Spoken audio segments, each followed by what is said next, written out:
बोलो लक्ष्मी नारायण की जय। ये कथा लक्ष्मी पूजा की है, किस तरह से लक्ष्मी की पूजा की जाती है और लक्ष्मी अपने पति से 12 दिन पहले विष्णु भगवान से जागती है और कैसे नगर में भ्रमण करती है। ये कथा आप लोग सुनिए। जो इसकी पूजा करेगा वो धन धान से युक्त हो जाएगा। उसका दरिद्रता। नारद जी कहने लगे, हे राजा पृथु, जो कार्तिक कृष्णा अमावस्या को दीपावली करता है वह कभी दरिद्र नहीं होता। इन संबंध में एक इतिहास सुनो।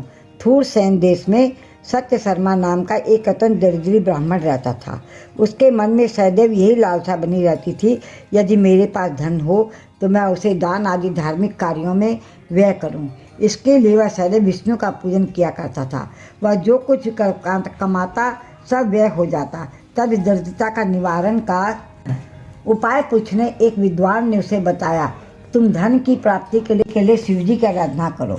तब से वह शिवजी का उपासक बन गया। निदान 1 वर्ष बीतने पर एक दिन शिवजी ब्राह्मण का रूप धारण कर उसके पास आए और बोले कि हे विप्र, धन की प्राप्ति हेतु तुम राजा के पास जाकर उससे वरदान मांगो कि कार्तिक बदी अमावस्या को हमारे सिवाय कोई अपने घर में दीपक न जलावे। ब्राह्मण ने ऐसा ही किया और राजा ने उसकी बात स्वीकार कर ली। निदान कार्तिक कृष्ण अमावस्या से एक दिन पूर्व अर्थात चतुर्दशी को सत्य शर्मा ने राजा के पास जाकर उसको स्मरण कराया। तो उसी समय राजा ने सारे शहर में ढिंढोरा पिटवा दिया कि अमावस्या को कोई भी घर में दीपक न जलावे। राजा के आज्ञानुसार अमावस्या की रात्रि को किसी ने भी दीपक नहीं जलाया। तब रात्रि को लक्ष्मी जी नगर में आई तो देखा सारे नगर में अंधेरा है, मगर एक ब्राह्मण का घर खूब सजा हुआ है, साथ ही दीपमाला से जगमग हो रहा है। लक्ष्मी जी प्रसन्न होकर उस घर में जाने लगी।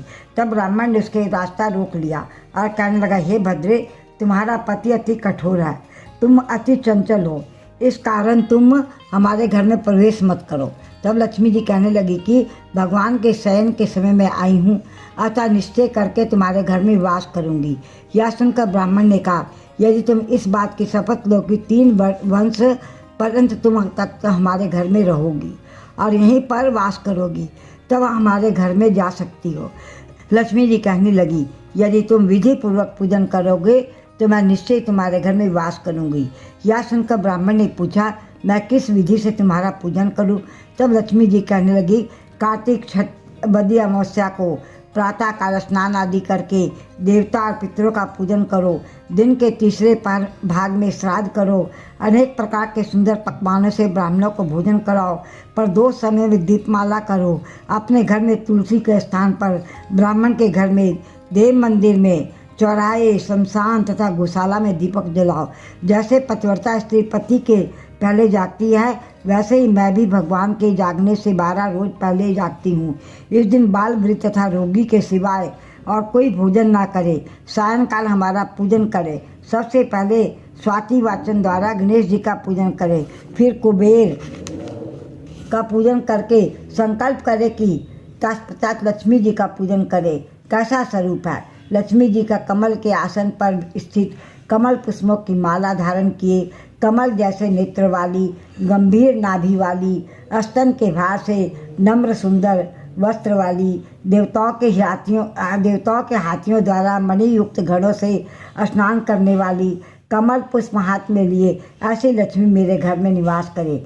सर्वप्रथम लक्ष्मी जी को आसन दे, फिर पाद अर्घ्य आचमन स्नान वस्त्र धूप दीप नैवेद्य जल तांबुल सुपारी ये सब वस्तुओं को अर्पण करके नमस्कार करे, दीप जलावें और समस्त रात्रि भगवान का कीर्तन करे। इस प्रकार कुबेर तथा लक्ष्मी जी का पूजन करके ब्राह्मणों को भोजन करावें। फिर बंधु बांधवों सहित आप भी भोजन करें। सत्य शर्मा ने विधिवत इसी प्रकार किया, जिससे उसके बहुत सा धन धान्य हो गया। इसके बाद उसने अनेक यज्ञ भी किए। फिर सत्य शर्मा विरक्त होकर मथुरा जी चला गया और वहीं पर समाधिस्थ होकर विष्णु लोक को प्राप्त हुआ। बोल कार्तिक महात्म की जय।